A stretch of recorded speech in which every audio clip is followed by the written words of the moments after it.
Hi everyone, back again for another graphite demo. As you can see, I'm scraping the powder out. It's going to be a river scene with trees either side, bridge in the background and a little waterfall in the front there. So I'm just spreading the graphite out now with a flat tissue.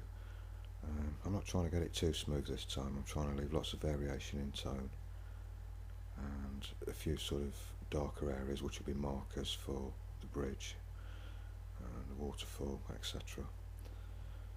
Just outlining the bridge now, just using an HB pencil. It's nothing too precise at the moment, just sort of getting a rough marker of everything, where everything's going to be, making sure I get the perspective right.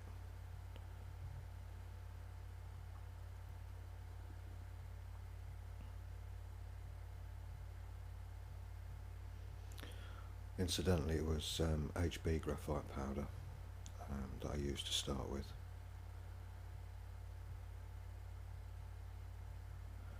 And just an HB pencil.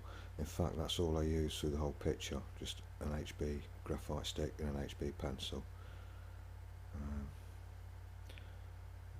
Probably not very adventurous, but that's how I like to sketch actually. When I'm doing a full-on drawing, I kind of use different grades of pencil, but this is just a sketch really, so I'll just kind of stick to one grade, and I find I can do most things with an HB pencil anyway. So, you know, when you go out sketching and things like that, you don't take lots of kit with you, and when you're just doing rough sketches, you tend to only work with one grade of pencil anyway. So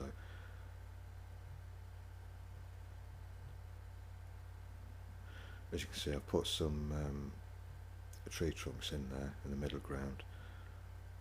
I'm just sort of going round, just shaping the bridge now and putting a few reflections in. Just trying to get everything established at the moment.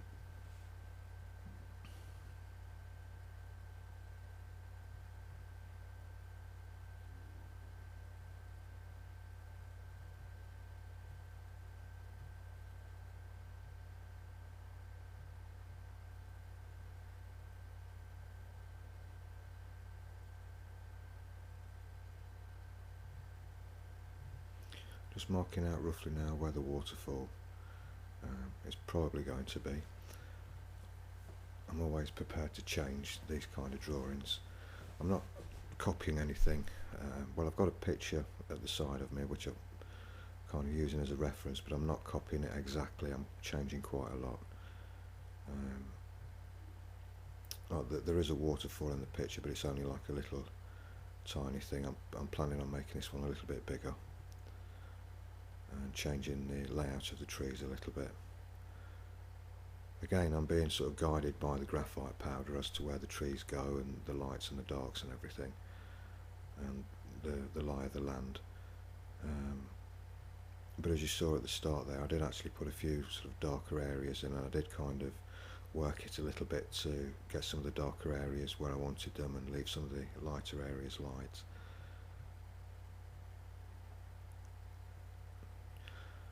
Just going in now with the HB pencil again, just sort of darkening off in between some of the lighter areas there to give a bit more definition between the foreground tree and those middle distance trees.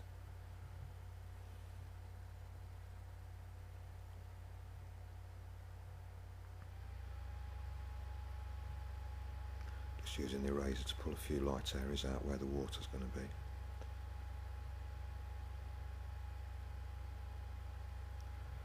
I'm just moving the graphite around there with the blending stump, just to indicate a few reflections in the water and a few of the shaded areas near the waterfall.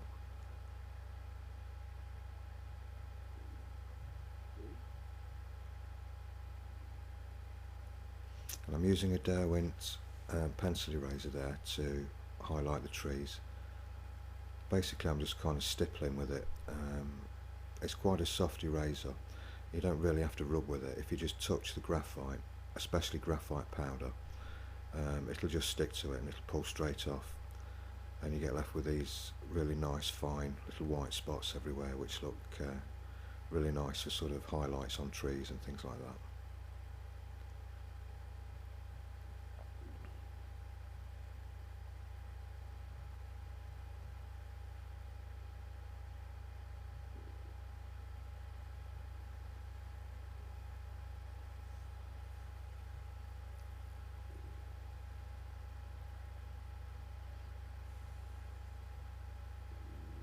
There's the pencil eraser again. It's only about an inch long actually. I've wore it down quite a bit. I do use it quite a lot for this technique actually, doing foliage and kind of stippling effects. The other eraser that I'm using there, the black one, not that, that's a pencil. The very fine black one that I use is a Tombow mono eraser, and it's got a very fine tip in the end. In fact, it's the finest tip eraser that I've actually found. I think it's about 2 point something millimeters thick, so it's really fine. Great for doing really fine detail, but it doesn't erase quite as well as the Derwent pencil eraser.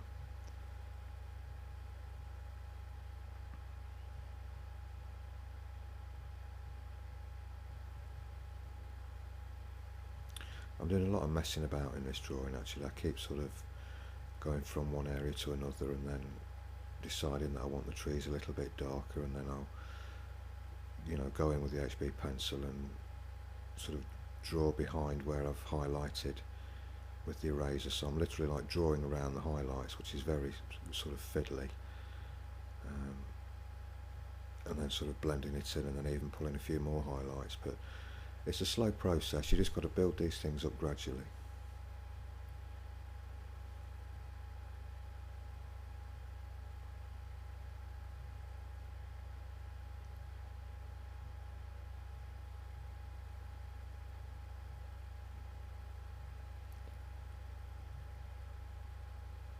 I'm using Daler Rowney drawing paper as well, A4 size. And I've got 3 blending stumps on the go, a small, medium and large. And of course kitchen towel or kitchen paper as well, I use that for blending. And just a HB pencil, and that's it.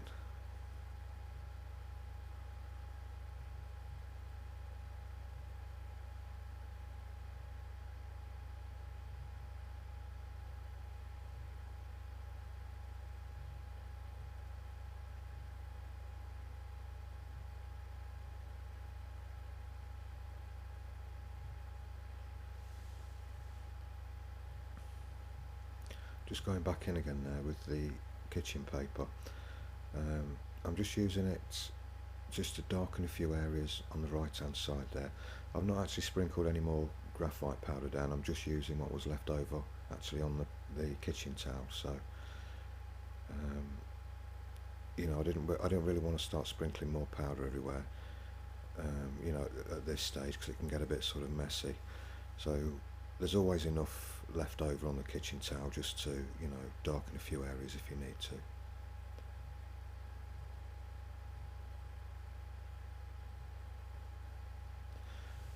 Same sort of technique here. I'm just sort of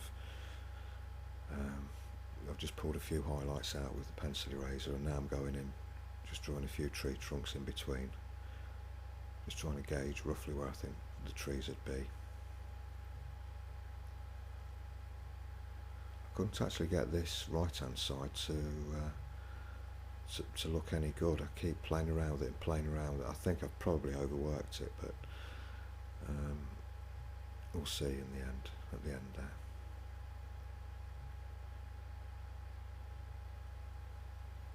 You know, although the drawing's sped up, it took quite a while actually to do this one. A lot of fiddling around with the tree foliage and, you know, the grass and everything, foreground grasses and shrubbery and that. You know, when you put graphite powder down, it's a bit of a gamble, you know, because you don't know if the tone's going to be right first time, you know, because basically you're working with like a first coat of graphite powder, and then you pull out some highlights. Well, I say it's highlights, it's kind of leaf shapes with the pencil eraser, and sometimes there's not enough definition there, so you have to kind of fiddle around and go back into the dark areas, avoiding the light areas which you've just erased, and it can get quite fiddly. It'll take quite a while.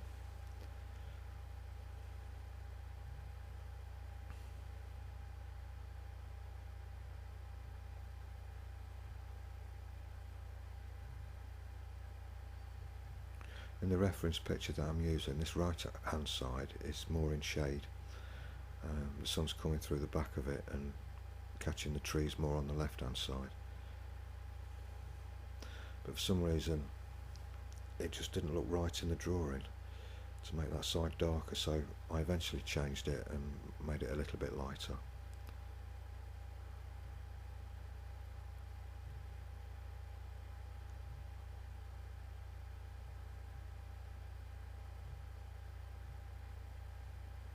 And there again I'm going in just trying to make the foliage look a bit darker in between the light areas.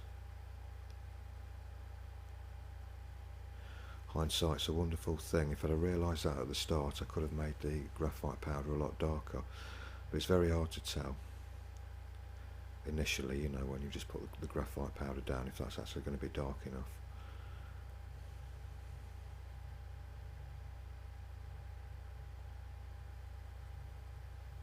And the beauty of graphite powder is it really does erase well and cleanly. It's worth remembering that if you're doing drawings where you know you're going to need to do a lot of erasing and highlighting and things like that, it's not a good idea to go in with a pencil and press too hard and kind of destroy the grain of the paper and really flatten the grain out, you know, and heavy pencil marks in there, because it doesn't erase cleanly as clean as graphite powder. So it's always worth considering if it's worth using graphite powder for those areas.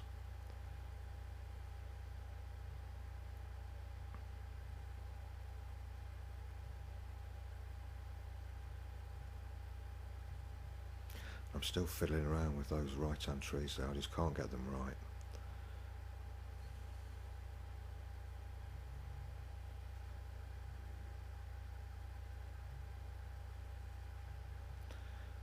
I'll just move away from them and just leave them alone for a bit and concentrate on something else, and then I'll come back to them later. That's usually my plan of attack with these kind of things.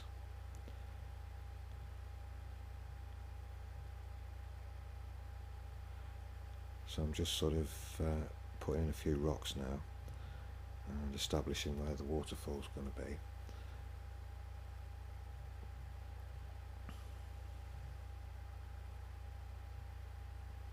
Sort of making this up as I go along, this waterfall.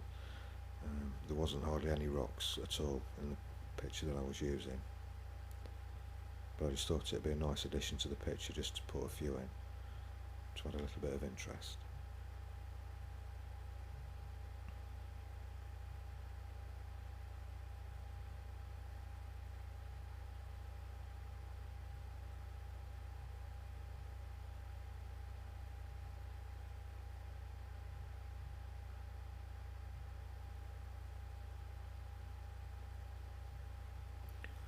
Trying to work out, you know, how the water's going to be at the back of it.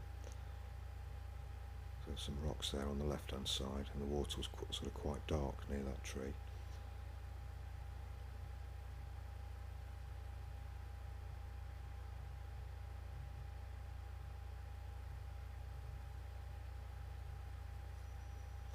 As you can see, I keep going in into the waterfall with the pencil, and then the eraser, then back with the pencil, then the eraser, then a little bit of blending.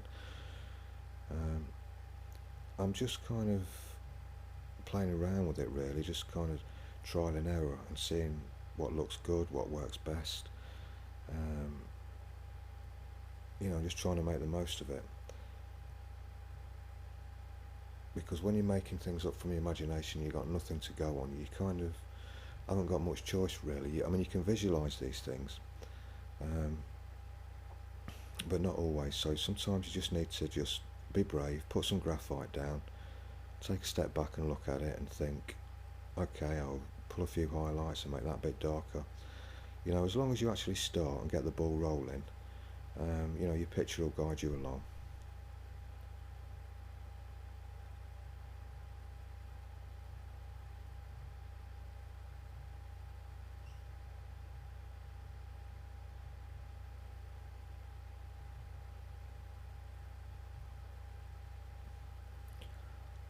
Just putting the foreground water in now. it's gone along with the kneadable eraser just along the bottom of the waterfall, just to add a little bit of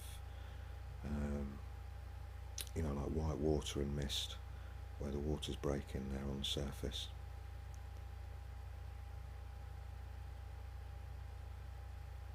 I'm just going along now, putting a few highlights in the water and a few ripples and bits of foam and everything, then going back in and just darkening the water areas to make the highlights stand out a little bit more.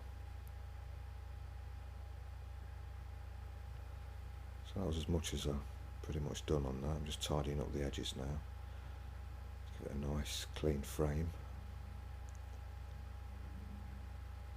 It always looks a lot better if you do that.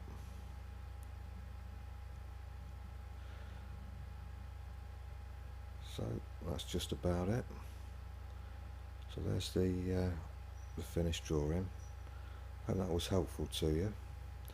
So thanks for viewing, and I'll see you next time. Bye for now.